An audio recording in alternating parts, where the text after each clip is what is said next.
So I think really we've come not only to learn about the three causes for canonization, Alfie, Lambe, Edel, Quinn and Frank Duff, but perhaps also to renew our own Legion membership, or if you're not an active or auxiliary member, to renew your own faith.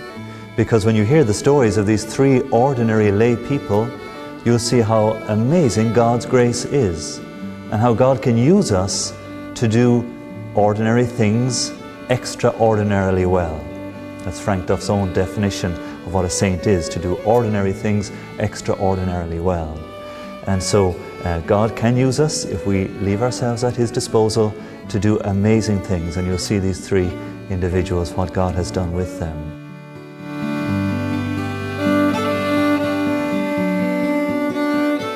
Hello, welcome to St. Clair of Assisi Parish in Clifton, Virginia. I'm George Bonina and I'm president of the Arlington Regia of the Legion of Mary.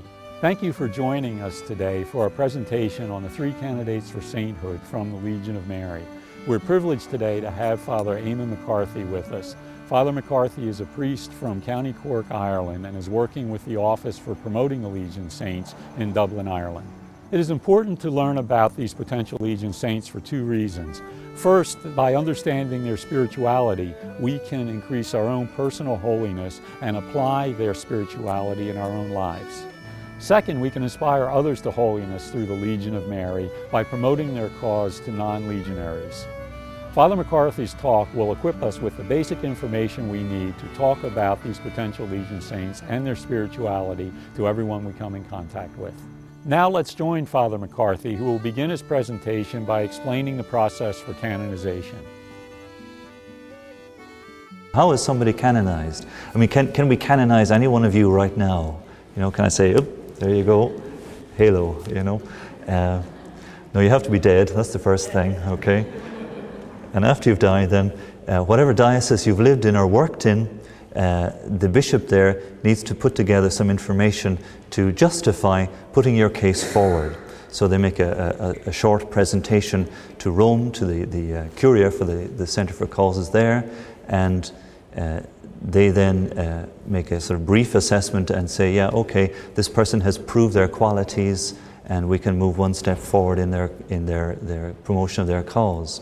Ultimately, what Rome are looking for is that the person is of proven virtue, that they are a person of faith, hope, and charity. That's it really in simple terms. They look at under the various categories of the virtues and try to see, well, has this person lived up, not just in an ordinary way to the virtuous life, but to an heroic level of virtue. Many people are at an ordinary level quite virtuous, but to the heroic degree, that takes something special. So the procedure is set in motion by nominating the person as a servant of God after the bishop has made that initial submission and sees that there's no immediate impediment or blockage there. All of their writings, any audio material, any video material, photographs, interview all the witnesses associated with this person, and do a full investigation as to their personality, their disposition, their character, who might have known them, and as well, most especially, looking for what they call devil's advocates, looking for people who really think this person shouldn't be canonized. So enemies, really, in other words, think, you know, this is a waste of time. I know this guy. He's, you know, forget it, you know.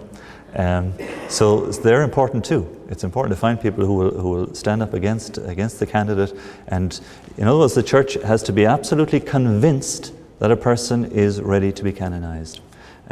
So all this material has to come together and to be submitted in the form of a positio, it's called, and it's usually a big document. I think for Mother Teresa, her positio was boxes and boxes of material, so they collate all the writings and all the evidence and the witnesses. They interview the witnesses under oath.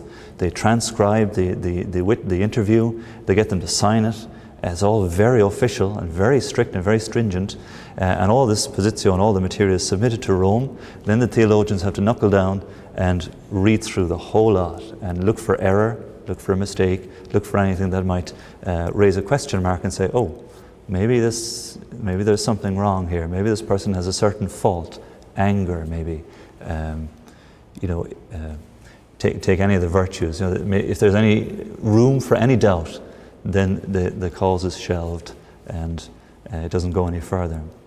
So once a candidate is made a servant of God, the positio has been approved and sorted. The next stage is the veneration, that they are made venerable. And once they're made venerable, that means all the material has been approved, there's no error, everything is sound, and they're of proven virtue. And what's needed then is God's intervention.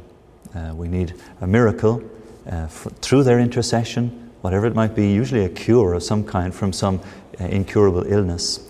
And they need a miracle to become blessed, and then a miracle to become a saint. Okay? So servant of God, venerable, blessed, saint. Those 4 steps. Okay?